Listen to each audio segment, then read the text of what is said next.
know. If you see my head spinning left and right, it's because I've got two screens happening today, so that's probably what I'm doing. Of course, I'd like to acknowledge the local traditional owners of the land, the Wurundjeri people of the Kulin Nation, who are the traditional owners of the land on which we are gathered today. Pay my respects to their elders, both past, present, and emerging. Now, this is a webinar. So what that means in simple terms is that you cannot turn on your video, which means I don't get to see any of your lovely faces, which is very depressing for me because I get to look at a camera and see nobody looking back at me, which is never a lot of fun. The webinar is being recorded.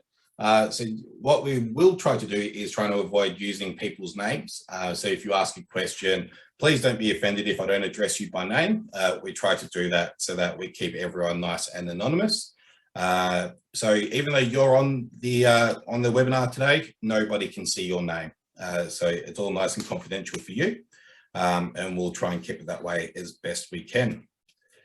Throughout the webinar today, there's a bit of variety going on. So you'll be using the chat function. We'll have some polls popping up and we'll even have a few videos for you to watch.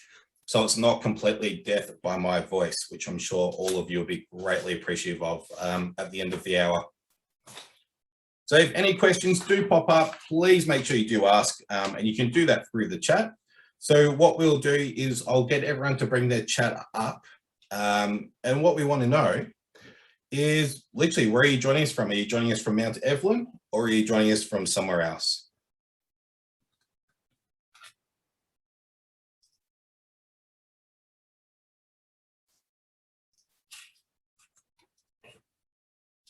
Beautiful, lots of Mt Evelyn's popping up, which is great. More importantly, everyone's got the chat function happening. I know a lot of people are probably familiar with the Zoom these days, given we've been using it for the best part of a year and a half, it feels like. But that's okay. But every now and then we do get someone who's still a bit new to the platform. All right, beautiful. Looks like we've all got the chat function down pat, which is exactly what we want. The next thing we're going to do is have a quick go at one of the polls. So if we can bring up the first poll question there, Greg. So you've got a minute or so to have a quick look at this poll. I have a quick answer of these. We want to know how long you've lived in the area. How would you rate your knowledge around fire? And have you been to a CFA meeting before? Once you hit those, hit submit. Once we've got all the answers coming in, we'll quickly share the results. It's all anonymous. It just comes up as a bulk number, which is exactly what we want. And what it does is it gives me a bit of an idea of how much detail to go into in different areas. So we'll just give that 30 more seconds. We just have one more person to go through this.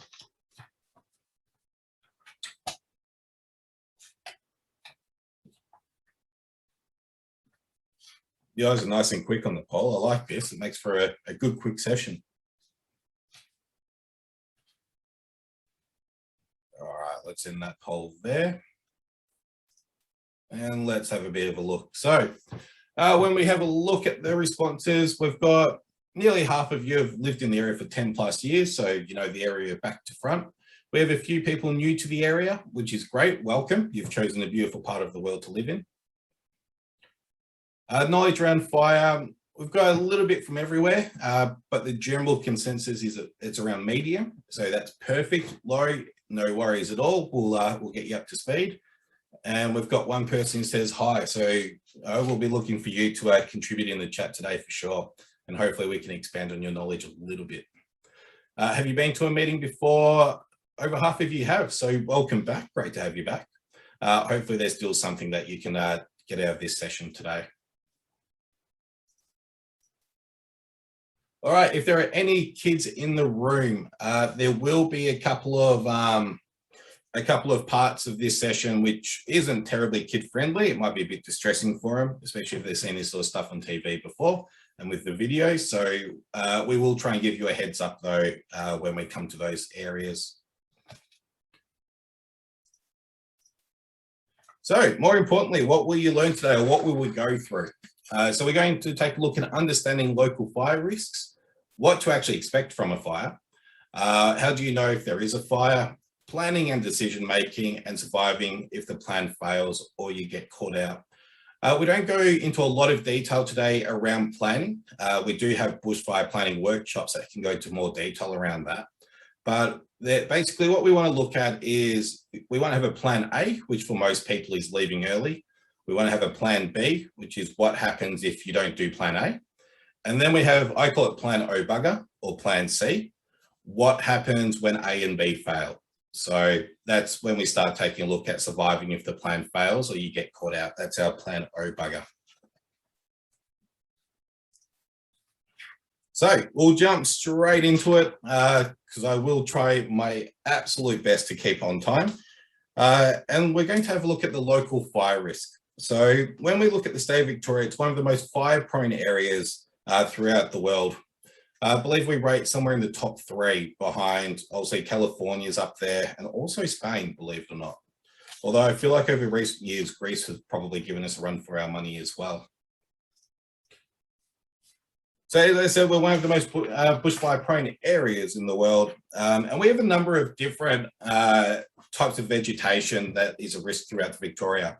So we've got grasslands, especially out west and up in the northwest, bushland, generally throughout the Macedon Ranges, Dandenong Ranges, mountainous forest area. So when we look up around the Alpine region, so around the Hotham with their nice long mountain ash and, generally probably more the east side of the Dandenong Ranges fits that category as well.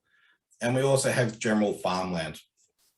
The other one to consider as well is probably the coastal. So if you do go down to the beach a fair bit, you'll know that the scrub down near the coastal regions are a lot different. And the way that fire reacts through that sort of vegetation is very different to what we would expect around Mt Evelyn and even up in the Mallee and those sorts of regions. Of course, there's been a lot of discussion around the weather forecast, but before we look at forecasts, we need to understand where we fit into the wider scheme of things with how the fire danger works. So we are, of course, in the central region for the bushfire danger areas. So when they come out with their forecast, the fire danger periods during the FDP, we come out with the fire danger ratings. They'll refer to the different regions and we're referred to as central. As you can see, it goes all the way up past Hillsville. From memory, you've all probably seen it. We sort of cross over once we get up towards the Kinglake turnoff, up around the Talangi turnoff area. So we're not too far away from breaking into a different region, but we are indeed central. What's really important about this though, is when you're holidaying, is understanding whereabouts you are and which of the fire regions you fall in. So if you go down towards Gippsland, you may be in West and South Gippsland, or you may be in East Gippsland, depending how far you go. If going down towards Ocean Grove is more your area, then you need to be aware that you're in the Southwest region. And that way you can keep up to date with total fire ban days, what the fire danger ratings are doing, and what restrictions might be in place, especially if you're camping and wanting an open fire for the night. So really important that we understand these different regions. But for argument's sake today, we are focusing on central because that's where we live. The weather outlook is much talked about, of course, with especially the amount of rain that we have been having through spring. So I've pulled down the local information from December through to February next year. So the one on the left you're looking at is the chance of exceeding the median maximum temperature. So as you can see, we're heading around a 50% chance of exceeding maximum temperature around the central region, which is not too bad in comparison to previous years. Chance of exceeding the median rainfall in the December to February period. Again, we're around the 50% mark. Some parts of Victoria are a little bit higher, ranging towards that 60 to 70%. So we are expecting it to be a fairly average summer as far as rainfall, if not slightly above average. But of course, this can all change. And one of the great things and one of the worries about Victoria is how quickly it can change. So we only have to go back a few years to see when the Bunyip fires took off. That was around late February into early March. So we can have really late fire seasons. So despite the fact it's nice and wet now, there's no doubt we've had a heap of rain. But what that does do through spring is promote a lot of growth. So the risk is if we do dry out, we're going to have plenty of vegetation to burn, which is probably one of our greatest risks this year, along with the grass fire risk. But we'll get bogged down into vegetation shortly. So on local vegetation, well, we've just talked about different types of vegetation mix, so coastal, grassland, bushland, mountainous. So using your chat function, I want to get a bit of an idea from you as locals. What sort of vegetation do you think we have in Mt Evelyn? Do you think we're coastal? If we are, we've had a really big tsunami. Or do you think we're more grassland, bushland, or do you think we're more the mountainous forest area? And this might change depending on what part of Mt Evelyn you live in. So jump onto the chat, let me know what you think. It's my way of knowing that you're still alive, still listening. Perfect. We've got a few different answers coming through, which is really good. And again, depending on whereabouts you live, all of them could be correct. So there is rainforest, obviously, at the back end towards the more Sherbrooke area. Bushland is very common around Mt Evelyn. I look at Quinn Reserve, for example. Bushland, mountainous around Inverness, absolutely, for sure. And yeah, there is a lot of grassland around as well. So something to be more mindful of, especially with a lot of the paddocks around. That can potentially be a risk at the back end of things. Excellent. So it's great to see you're all alive and kicking. Thank you for your participation. It makes my life a lot easier when you all jump on. But as much as I'm sure you guys love hearing from me, what I'm going to do is hand it over to you, Rick, just to say a few words around the local area and where the brigade considers there to be a lot of risks. Great. Thanks, Ben. Thanks very much. And thanks for everyone jumping on board on Saturday. First of all, apologies for the camera. It's technology at its best. So I've been in the brigade for quite a few years now. I've been the captain for approximately the last 10 years. And obviously over those time, you gather a lot of local information, as you all will, particularly those that have been here for most of their life. When we talk about the risks, there's several risks through Mt Evelyn, depending once again in what areas you go to. Some of the major things that we find, and people define risks as different areas and different means and things. If you look at the township of Mt Evelyn, there's a lot of tight roads, really narrow, tight roads with a lot of foliage on the side. So that can impede us from entering a premises or entering a reserve, which is a risk. It's a risk to both you and I, should there be a fire in, say, Quinn's Reserve with the smoke and things like that. And I'll talk about Quinn's a little bit later. Water. We're quite lucky within Mt Evelyn that we have hydrants through the township, and there's very few streets that we would have to call for multiple vehicles to supply us with water. So that's a real bonus from a brigade point of view, and also oncoming. Some of the concerns I do want to talk about, and I think every year it pops up, is Quinn Reserve. We know there's been fires, the last one being back in 1993. About 93, I think it was. No, sorry, 2003. I do apologise. And that's just prior to me joining. That's there in that fire. It was a warm day. It took over 50 trucks to control and 4 helicopters. And that actual last fire there jumped York Road and started to go up Inverness Road as far as Mountain Crescent, which is 2 streets back. Now, when you look at that on Google Maps, and I recommend that everyone have a look at Google Maps in your local area, it gives you a better understanding of the bushland that we live in. So it was quite intense in areas when it burned through, because from a point of view of locals staying at home, us being able to access the areas, but also from a firefighting point of view. Another area that some of you guys may know is a reserve called Beryl Phillips Reserve. So that's around the Stubbs Avenue, Fuller, Hague Road area. Once again, I'm not sure if some of you guys online are from there, but Google Maps will give you an indication. There was a fire back there prior to me joining. That fire burnt through that reserve, jumped Hereford Road, down the back of Fast Fuel, right down York Monbulk Road, and then went up to Kalorama when it jumped over Monbulk Road. So there is a fair bit of fire history within Mt Evelyn. once again, it's the accessibility, and Ben's just covered the different plants and things that grow in there, and that added to a lot of intensity within those areas. And then obviously everyone knows about the Outland. That's had a lot of work done on it, but obviously the storms, and we'll talk about that shortly, the storms has affected it, and that's heavily populated housing wise, but also for us, it's accessibility. So that is a bit of a risk there where aircraft would be used fairly intensely. Just a couple of things I want to cover is about, and Ben spoke about fuel loadings. We obviously had the storms through June. From a point of the township, we were impacted fairly heavily. So talking to the local SES, Mt Evelyn was the second heaviest impacted area, apart from on top of the mountain, which we all know the end results there.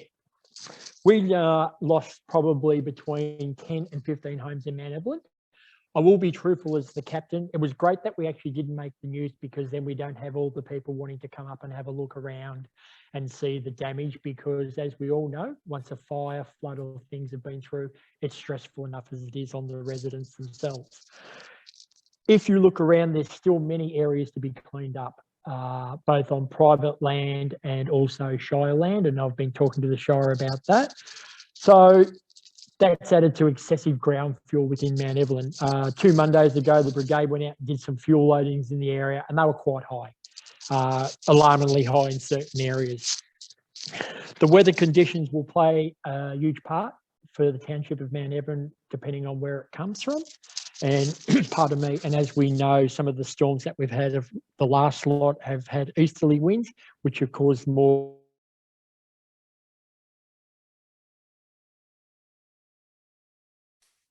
impact within the township of Mt Evelyn.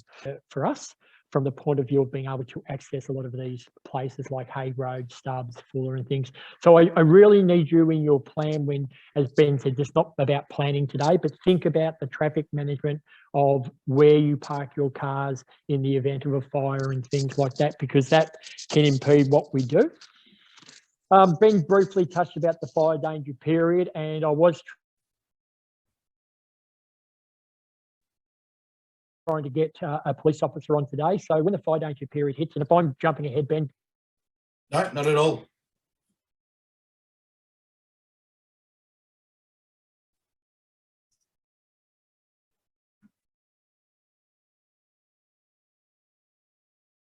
I think Rick was still there.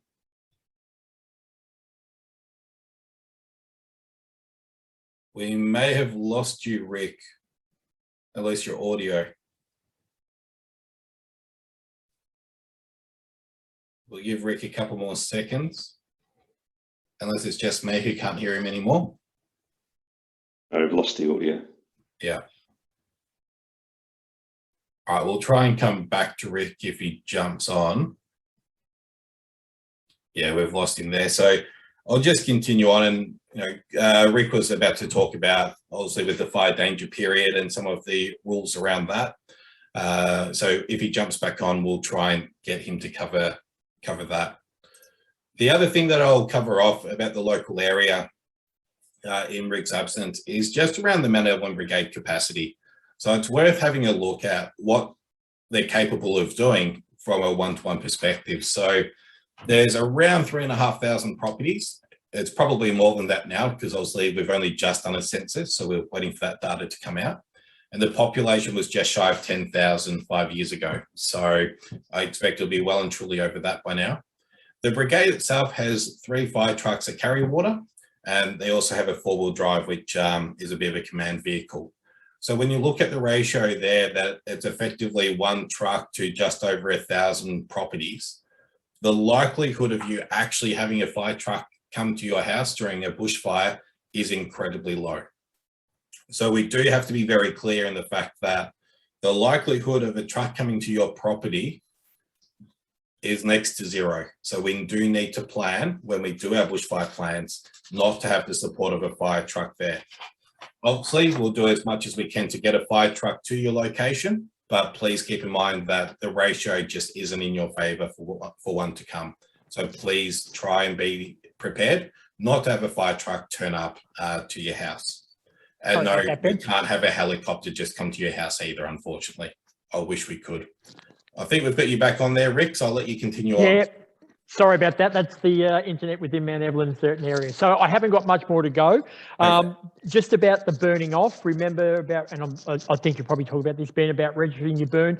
But what we find in Mt Evelyn the last few years, people have a tendency, and I love the fact that you clean up your properties. That's great for us and great for the township.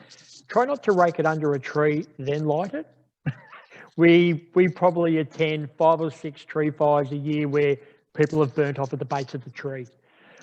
There are a set of rules that go along with it. You'll find those on the Shire website. We can discuss those a bit later. Ben, that was pretty much it in a nutshell what I wanted to discuss. I'm happy to take any questions later on if you like, or people. I'm up here every Sunday morning, happy to have a one-on-one, or people can contact me through the district if they would like to have a further chat about anything. So I suppose in a nutshell, the biggest concerns are Quinn Reserve, because we all know the storms have left a lot of trees damaged and down, and the fuel loadings are quite high. The Beryl Phillips Reserve, for those who live around the Stubbs area, that's once again, that's quite high.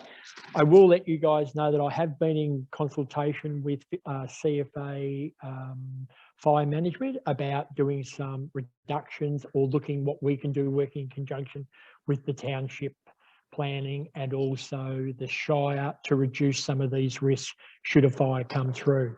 So that's pretty much about it, Ben. As I said, I'll take some questions later on if they like. Excellent. Thanks, Rick. So if you do have any questions, if it's a small one, feel free to jump onto the chat. You can pop it in there. And Rick hopefully can see the chat. If not, we will jump back to you at the end of the presentation and people can have a bit of a think if we miss something that they want to ask. So thanks, Rick. Thanks for jumping on there. So what to expect from fire? Now we get into what it is that you may experience during an actual fire if one was to come through. So obviously a couple of summers ago, we saw fire in the media a lot, which gave a bit of a mixed signal as to what you might go through during a fire. So some of those images are hard to imagine, and it can be quite hard to get your head around what it is you may actually experience during a fire. So to start us off, we are going to quickly watch a video around ember attack. So when we talk about fires, I often like to break them up into 3 different sections. We've got the pre-fire front, which includes the ember attack. Then we've got the main fire front itself, and then we have post-fire front. So when we break up into those 3 different areas, it can be a lot easier to do a little bit of planning around that and what you can do as a landowner during those different circumstances. So as I mentioned at the start, there are a few parts of the session which aren't appropriate for kids. This is probably one of them. Even though it is just an animated video, it can be a little bit graphic for them. So, and it goes for adults as well. So if you've been through a fire before and you think this may give you a bit of a trigger, feel free to jump away. It only goes for, I think it's about 2.5 minutes or so. And then please feel free to join us.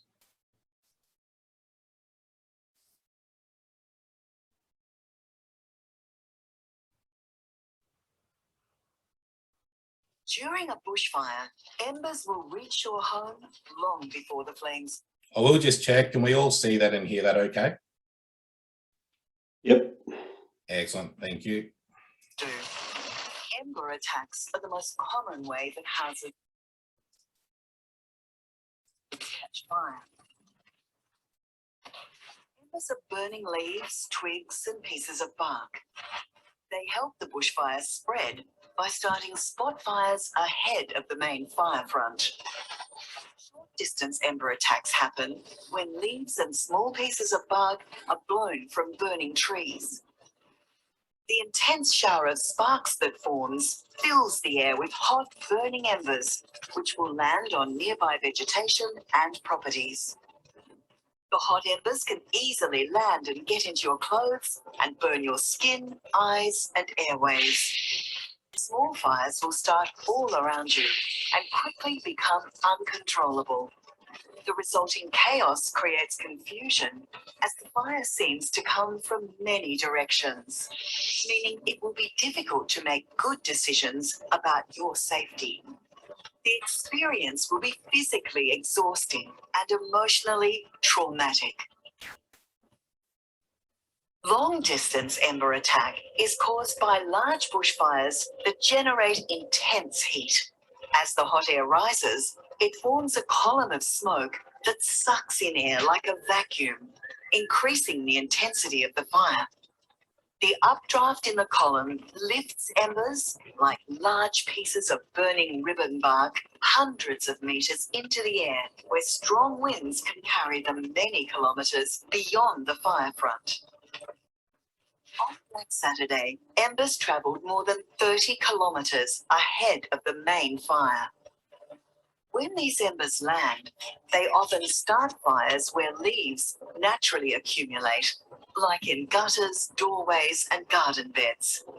So while you might think you're safe when a bushfire is far away, embers can fall from the sky and land around your home long before you even know there's a fire. But remember, your home isn't the only thing under threat during an ember attack. By the time you realise the danger, it might be too late as escape routes become jammed. Embers can also start fires on roads and block them completely, making late evacuation dangerous or impossible. That's why leaving early, before a fire starts, is always your safest option.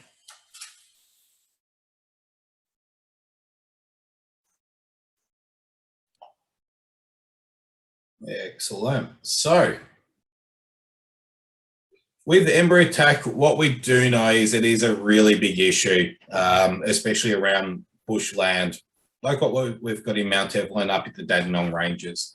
So as we covered a little bit earlier around some of the vegetation type that we have, when we look at the type of trees that we've got in the area with the mesmates and stringy barks, those fibrous barks, especially the stringy barks, are very, very quick with that vacuum that they described to catch a light, head up into the smoke column and certainly drop well ahead. The one thing I will mention from that video is they did talk about Black Saturday and how embers were falling 30 kilometers ahead of the front. Keep in mind that not every fire is going to be as intense as that, but that doesn't mean that spotting won't occur. If you consider how 4 or 5 kilometers as the crow flies is in our local area, that's from one side of the suburb to the other potentially. So we really do need to be aware of what's happening around us, especially with where the wind direction's coming from and when embers may be coming. So we do have to be aware that in our prefrontal planning, that we may be getting embers and we need to have a plan to deal with that. So what can we use to put out those embers? Are we prepared for it? What are we wearing? And we'll touch on clothing a little bit later on. But these are the sorts of things that we have to start considering when we look at bushfires and what they can do. So when CFA, and we do talk about it a lot and we go over it and over and over it, but when we say leaving early before a fire starts is the safest option, that's because we don't want you to have to experience ember attack. We really want you to consider leaving the night before or the morning of a really bad day and get out of the area before there is even a fire to worry about. So please, when we say leaving early, it really does mean leaving early.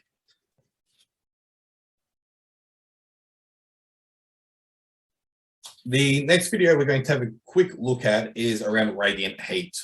So radiant heat, unfortunately, is one of the biggest risks that we have as humans and one of the biggest killers during a bushfire. Again, it's a graphic video, not suitable for young people, or if you've gone through events before, you may want to take a walk for another 2.5 minutes, grab another glass of water, and just sit this one out. Otherwise, this does a really great job of explaining radiant heat and the impact it can have on humans.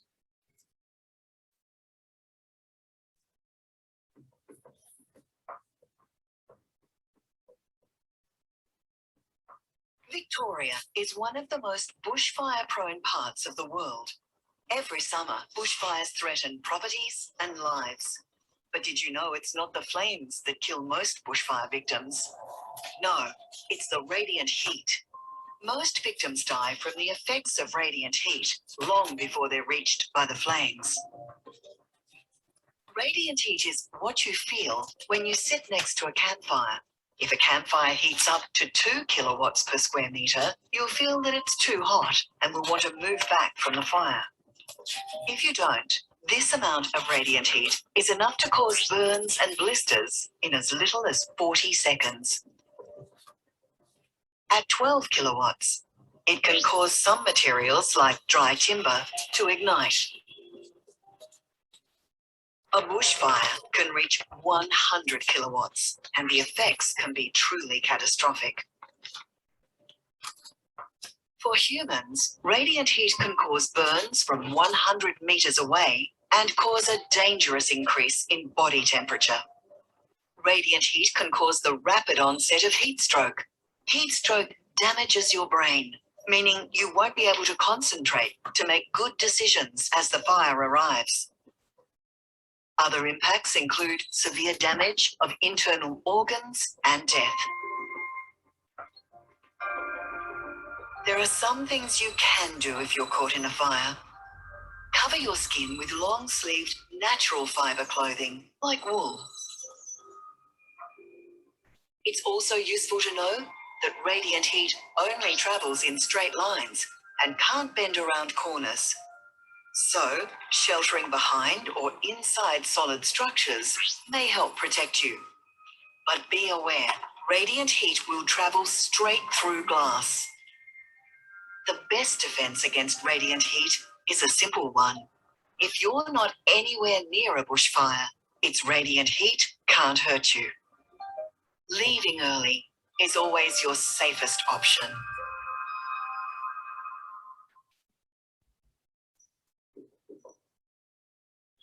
Excellent. So hopefully that helps explain some of the risks of radiant heat, and certainly saves me from trying to talk you to death about it all. So the damage it does is quite clear to the body. And again, it is why we harp on about leaving early is the safest decision, because you don't want to be in that position where you're trying to protect yourself from radiant heat. But certainly keeping in mind that it does only move in straight lines can be really beneficial if you are faced with that unfortunate decision where you're stuck fighting the actual fire itself. So please, we do encourage you to leave early. So we often hear from people around what it's like to go through a fire. It can be, I'm yet to honestly hear someone who's stayed and defended their property tell me that they'll do it again, but why take my word for it?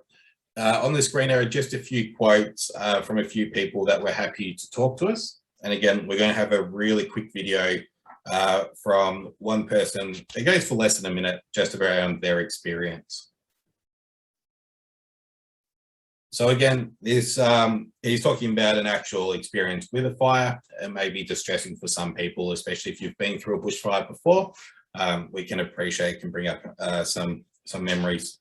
So it goes for less than a minute. It's a nice quick one.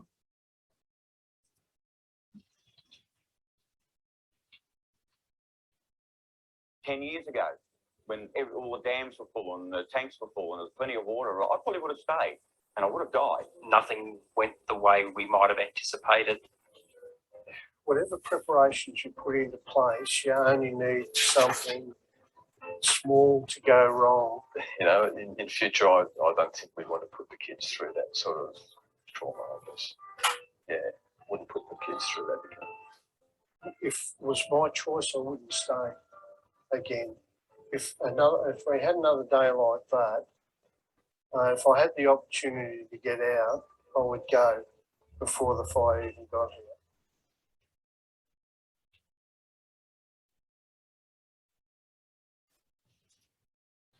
So what does that all mean for you? So what we do want to really make sure that you're clear about from this session is that radiant heat is one of the biggest killers in a fire. Decision making may be impacted or will be impacted, especially if you come under a bit of heat stress. Ember attack can cause fires to spread quickly and can actually lead them to be quite unpredictable in their spread. And exit roads can be blocked. So when you consider Mt Evelyn on a weekend and how busy it can get with tourists, especially those who are heading out towards Monbulk and need to come back through Mt Evelyn to get home, think about how busy and congested those roads can get. It doesn't take a lot of traffic for everything to start building up. Also take into account during those hot days, they don't happen just on weekends. You know, we do have hot days and fires midweek. So what is it like traveling to Mt Evelyn and out of Mt Evelyn around peak hour? Now you only have to think about York Road in particular around peak hour heading back up the hill to know just how bad traffic can be. Imagine a fire starting at that time of day. It would be absolute chaos trying to get out. So again, leaving early is the best decision you can make. So we're going to jump on to a quick poll, if we can, please, Craig. So what do you think would impact your ability to make a good decision? And it is multiple choice.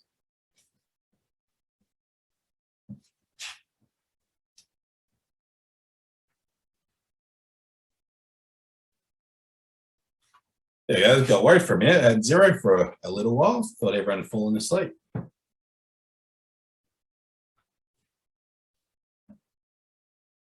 All right, we're halfway there.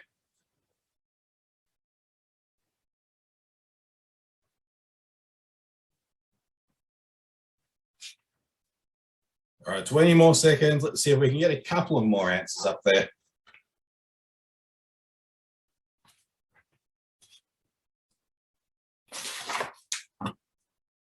All right, 7 seconds and then we'll end the poll.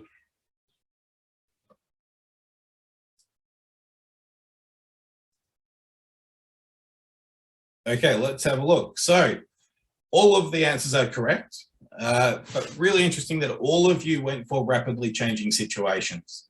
Absolutely makes life incredibly unpredictable. When you've got fires and spot fires starting, it can be really hard to understand where the fire is and how it might impact you. Communication breakdown, huge issue. We saw that through the storms in particular. Stress, things not going to plan, absolutely, and the heat, of course, makes things really, really difficult.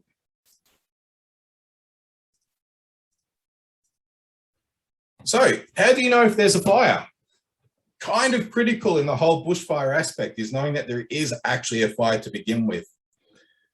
So we're going to go through a few different areas of how you can learn how there's a fire. But what we want to do first is actually understand what this beautiful sign says. So fire danger ratings, we've all seen them. Hopefully we've all seen them. But what does it actually mean? And what we're going to do is do another quick poll with 2 different definitions and try and get understanding on what it is the fire danger rating actually means. So Greg, I'll get you to jump, get that poll up for me. Perfect. So what does the fire danger rating mean? Is that A, the fire danger rating is an indicator of how likely it is a fire will start? Or B, the fire danger rating is an indicator of how bad a fire would be if one were to start? The good news is you've got a 50-50 on this one.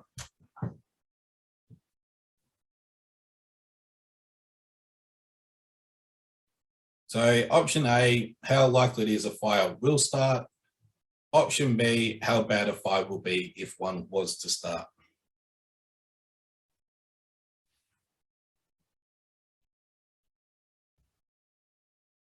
All right, we'll end the poll there and have a quick look. So most of you went with how bad a fire would be if one were to start, which is actually correct. So there is and I think this is the first time the majority of people got it right, because there is a really common conception out there in the community that the fire danger rating symbol talks about how likely a fire is to start. And that's not actually the case. It talks around the severity of a fire if it was to start and what we can expect from the fire and the conditions of the day. So it's great to hear that most of you got that right. It's really exciting, actually. Like I said, it's the first time I've actually had that one in the majority. Which is, that's a bit over the top, but fire danger ratings do not tell you how likely it is a fire will start. But let's have a look at them, at least the top end of town, a little bit more. So we want to have a look at severe, extreme, and code red in particular, and what it is they actually mean. So a severe day, we can expect hot, dry, and possibly windy conditions. if a fire starts and takes hold, it may be uncontrollable. And the key to that one is it may be uncontrollable, because when we look at the definition of extreme, we can expect extremely hot, dry, and windy conditions. If a fire starts and takes hold, it will be unpredictable or uncontrollable, unpredictable, and fast moving. Spot fires will start, move quickly, and will come from many directions. So really the difference between severe and extreme is the conditions will slightly differ. One may be uncontrollable, one will be uncontrollable.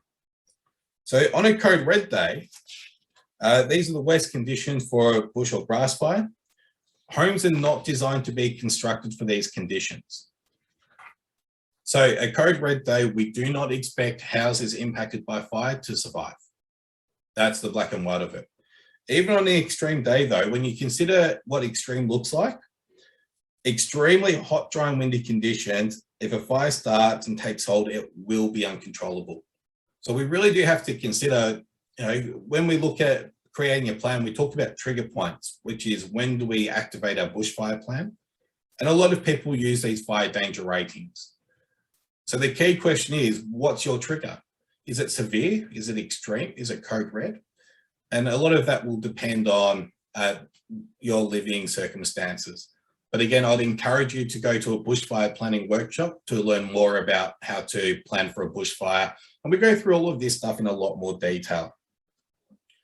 Now, I think we have another poll up there, Greg, around the fire danger ratings, and just to put a little bit of perspective around them. So do you know how many code red days have happened in the central region in the past 5 years? So our little humble abode here in the central region, how many code red days have we had in the last 5 years? And does anyone know how many severe / extreme days have happened in the central region in the past 5 years?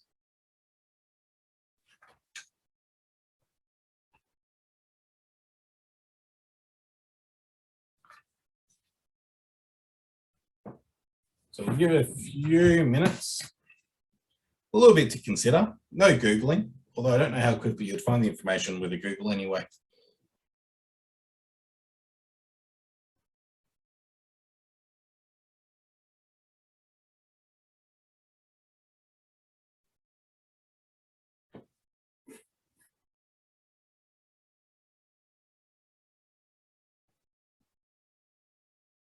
Beautiful. All right. Well, we'll give that another 20 seconds, or not even. Looks like most of you have voted. So let's take a look at the results and let's see how we went. All right. So how many code red days have happened in the central region in the last 5 years? We've got a few people who said 0. We've got a 1, a 2, and a 3. The answer is 0. So we have not had a code red day in the central region since code red was created. So that's how rare it is for it to actually happen. Does anyone know how many severe / extreme days have happened in the central region in the last 5 years? So in the last 5 years, if we combine severe and extreme for central region, we've had 14 in total. So we have had a few, but to put it in a bit more perspective, we've had 2 extreme days in the last 5 years. So we average a bit under half an extreme day per year. Obviously, that can change. It's an average. It all depends on the fire season. We may get more, we may get less. Even severe, over a whole summer, we have 12.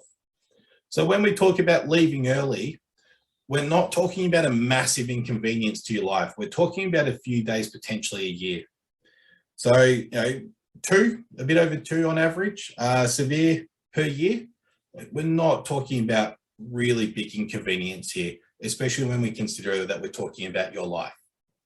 So when you do look at your bushfire plan, think about what your trigger might be to give yourself the best chance of survival and safety.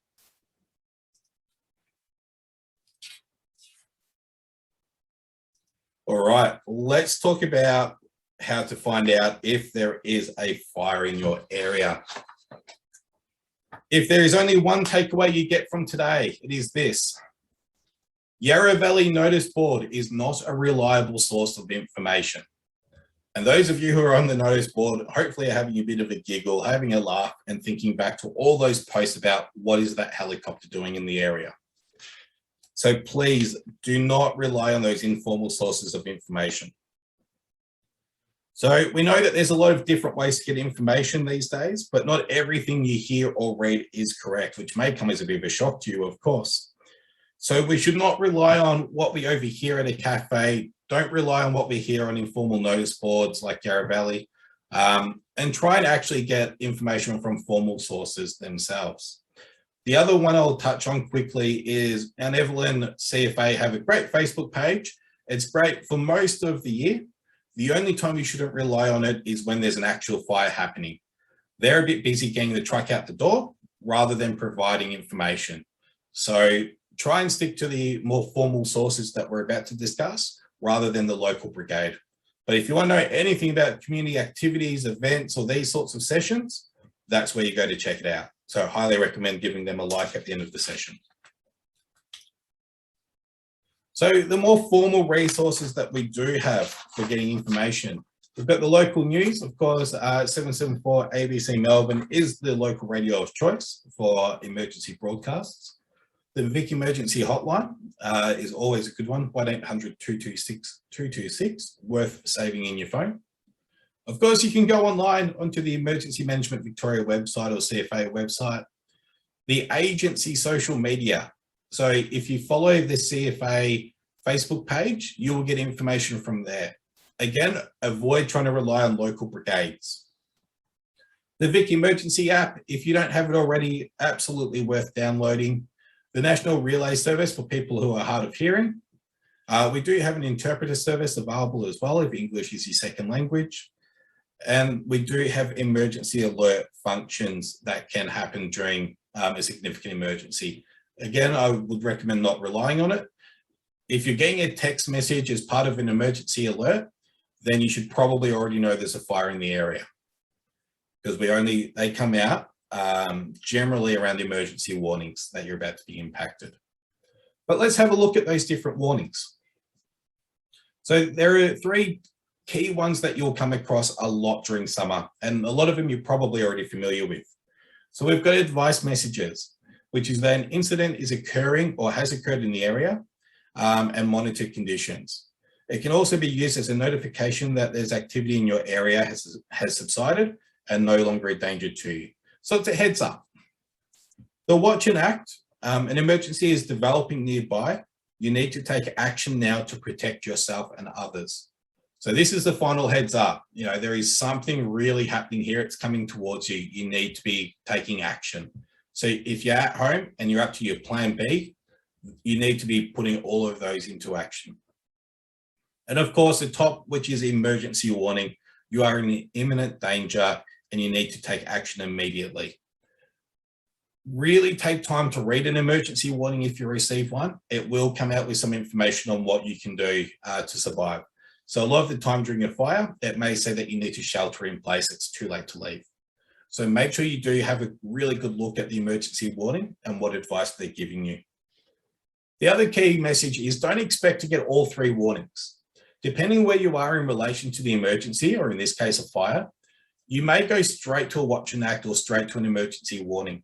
There's no guarantee that you'll get an advice message, a watch and act, and an emergency warning. So make sure you keep an eye on what's happening around you so that you're aware, because you may not get much warning. A couple of other ones you may come across is an evacuation notice, not something we see a lot of, and community information. So it might be a newsletter containing information for the community or more information about an incident occurring in the area. To put some timeframes around how fires happen and why it is that you may not get a warning ahead of time, we need to consider how long it takes before we can get those warnings out. So when a fire starts, someone needs to actually call it in. So it could already be burning for a few minutes before someone actually calls 000. So the fire is reported.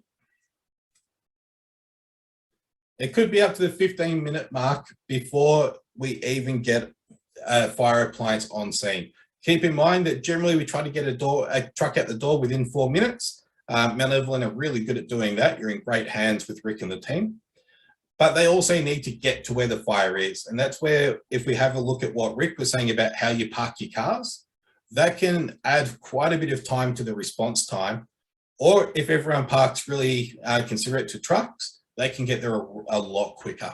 So when you consider it may take up to 10 minutes to get to a certain place, especially if they have to get into Quinn Reserve somewhere, it is realistic that it could take 15 minutes before there is a truck on scene after the fire has started. Then Rick has a look, he goes, oh, geez, that's a big one. First thing he's going to do is ask for more resources. He wants to get more trucks on the road to help out. And then he's going to ask for a message to be released. It might be an advice, it might be a watch and act. And he's going to tell them where the fire is heading and who's going to be impacted potentially. So you get your first message, 10, 15 minutes later, it's updated to an emergency warning. It's popping out of Quinn Reserve. It's coming at a rapid rate. It might be heading towards Railway Road, for example. So we need to be getting people an emergency warning. And 45 minutes later, the fire could have gone through there. This can all happen really, really quickly. So please don't just rely on getting warnings. You need to be proactive. And the best way that we can do that is by using our sensors. So we have these beautiful things that help us take note of what's happening in the area. Use your eyes. On a high-risk day, step outside, especially if you have a good view, and have a look for any columns of smoke, or have a look if there are any helicopters up in the air and what they're doing.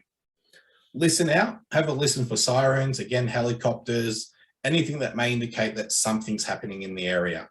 That's your prompt to try and find out more information. And use your nose. You live in a beautiful part of the world. We've got nice fresh air up there. Take a nice breath in. If it smells a bit smoky, find out why. Be proactive, jump on the front foot and see if there is something happening in your area. Keep in mind that if the fire happens on your doorstep, you might be the person calling 000. Don't assume that someone has already called it in. So if you can see smoke, if you can see flame, you should be picking up that phone, calling 000, letting them know. So planning and decision-making, really important. And again, bushfire planning workshops is where you need to go for more of this information. So for the best part of 45 minutes, really, we've talked about the risk in your area and what it'd be like to experience a fire. Now, there are a few hypothetical situations that we could go through, but for the purpose of time, we'll just have a quick look at one of them. And that is considering what would happen if a fire starts and you're not at home. So consider this just for a moment and just picture it in your head. It's 8 a.m. on a Wednesday morning. When you look outside, you can see it's already hot and windy. The morning news is reporting that today is a day of extreme fire danger rating. You jump in the car to shoot off to work or down into town. You can see little branches falling from the trees and you feel their heat coming through your glass window, even at 8 o'clock in the morning. We can all picture those days. We get them certainly through January and February in particular. It's about lunchtime and you overhear people talking about a fire that has started in Mt Evelyn. You jump on the Vic Emergency app to find out that this fire, and it shows you that a fire has started a short distance from your house. You jump in the car and start heading home to make sure everything is okay. As you get closer to home, you see the road is already blocked by police. Keeping in mind that if there is a fire in the Mt Evelyn area, the police will shut down the access roads up the hill. You wind down your window and they advise you that it's not safe to go into the area as the fire is still burning and trees have come down on the road. You will have to find somewhere else to go until the road is reopened. So considering where you might be on your average Wednesday during summer, we'll quickly bring up a poll. And what we want to know is, where would you be on your average Wednesday in summer? Thinking about last summer, well, maybe not last summer because it was nice and wet, but maybe 2 summers ago, would you have been prepared if you needed to spend a few nights away from your home in an emergency situation like this? Last summer, did you have an emergency kit packed with some clothes, important documents, photos, or medicine? Feel free to answer it honestly. I can't tell who's answering, so don't worry, you won't be singled out. But it'd be nice to know where you'd be at. So we'll give it a couple more minutes.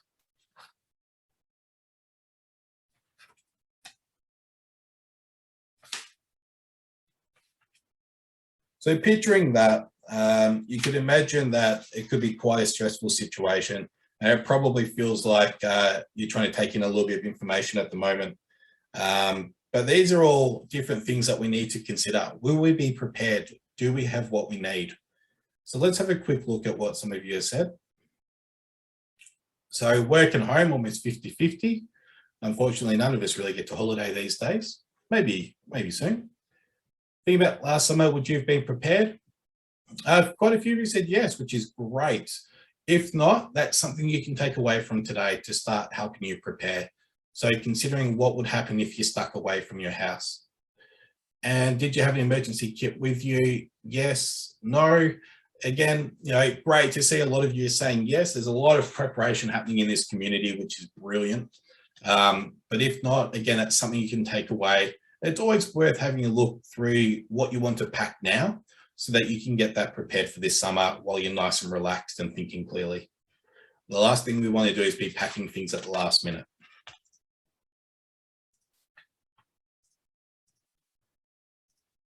So we'll skip through these ones. So what the main message we wanted to get across from that scenario is that we need to make a plan and be prepared. So now's the time to be thinking about your bushfire plan and what that means to you. So going through and having a look, what's your plan A? Is it leaving early? If so, when do we leave early? Plan B, what happens if it's not a trigger day for us and we're home? How do we defend ourselves and our property? And plan C, what happens when A and B fails and we're battling for our survival? What do we do then? Again, going to a bushfire planning workshop is a really great resource to find out more around these different topics.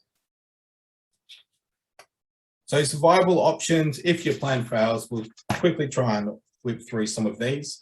The video around radiant heat did discuss this quite a bit, covering up. So hat, eye protection, P2 masks or N95 masks, we're all familiar with those terms thanks to COVID.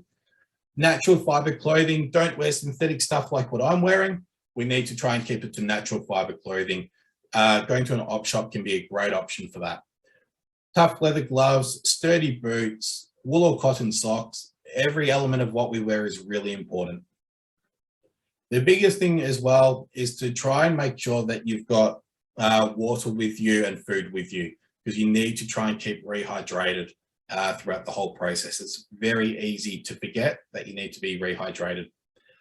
Also, if you've already got these things and you're sitting there going, yeah, I've got that, make sure you try it on. Because I don't know about other people, but for some reason, when it comes to summer, my clothes shrink a little bit and they don't quite fit me as well as they used to. So make sure that you drag them out of the cupboard, try them on, make sure they still fit. If not, now's a great time to be updating it. Sheltering behind or inside solid objects may provide some protection for you. So again, as we touched on with radiant heat, we want to make sure we've got something solid in between us and the radiant heat to reduce its impact. The more we reduce the impact of radiant heat, the better our chances of survival. So you may use a solid object like a house, big boulders, a rock, a water tank, or you may even seek shelter inside the house while you can. Just keep in mind that radiant heat can come through the windows. Please do not get inside the water tank though. Because when we do talk about plan C and plan O bugger, we do touch on a few different areas. So swimming pools, yes, you can jump into the swimming pool, but do consider that you need to have a woolen blanket with you, because everything that's out of the water is really essential to you surviving, because that's where your mouth is, that's where your nose is, it's how you breathe. I've had the question once before. No, you do not have enough time to put scuba diving equipment on and stay under the water for half an hour. This is your plan C. This is your place of last resort. Cars, definitely don't want to be stuck in a car, and we'll touch on that in a second. But if you need to, then it's better than nothing at all. Ploughed paddocks. So if you have large property, make sure you've got one paddock that's cut down pretty close to mineral earth. That could be where you go for your place of last resort. Dams, again, the same risk as swimming pools, as well as rivers. Just make sure you cover up. Neighborhood safer place, they're great if they're right near you, but keep in mind, you're leaving at the very last minute here. The last thing we want to do is jump in the car and try and drive somewhere. So only try and use that if it's really close by. So neighborhood safer places are exactly that. They're usually just a signpost. It's not an evacuation center. So there's generally no toilets. There's definitely no scones or cups of tea. It is literally a place of last resort. They go by the intensity of a fire that they expect based on the vegetation in the area. So they think you should be able to survive there, and that's about it. That's all it offers for you. Highly recommend leaving the area and not having to go through that at all. We did just talk about driving and sheltering in cars. So I'm just going to bring up a few pictures of what it's like inside a car during a fire. Again, some of the images may be a little distressing. So with sheltering in cars, it's definitely not something we want to do, and we don't want to drive through fires. Heavy smoke makes it impossible to see, and it can be incredibly disorientating. Not to mention you could hit a tree, wildlife, or domestic animals, which could result in an accident. Sheltering in a car from fire is an incredibly risky thing to do. Cars are designed to transport you from A to B, not protect you from fire. It also blocks the road for emergency services. They cannot get in and around to fight the fire and help people if required. So again, go to a bushfire planning workshop for more information around those plan Cs and what to do. So we are getting towards the end. So I apologize that I am going over time, but what we do really want is for you to take action and make a plan. So summer is coming eventually when it decides to switch on, but as we know, it doesn't take long for our local area to dry out. So please try and come up with a bushfire plan. There is going to be a link to a whole heap of different documents at the end, and hopefully you'll get that information. If not, you can jump onto the CFA website. It's all available online for you. Consider going to a bushfire planning workshop. Definitely worthwhile if you want to build a good thorough plan. They do go for a couple of hours, and they go into a lot more detail than we've gone through today. Connect with your local brigade. As Rick said, they're up there every Sunday, especially now that COVID restrictions have eased off. Feel free to pop by, say g'day, and ask a few questions in person if you like. And please download the Vic Emergency app as well. So we're going to do one last poll. If we can do that, please, Greg. These questions are to help us with the evaluation of the actual session itself.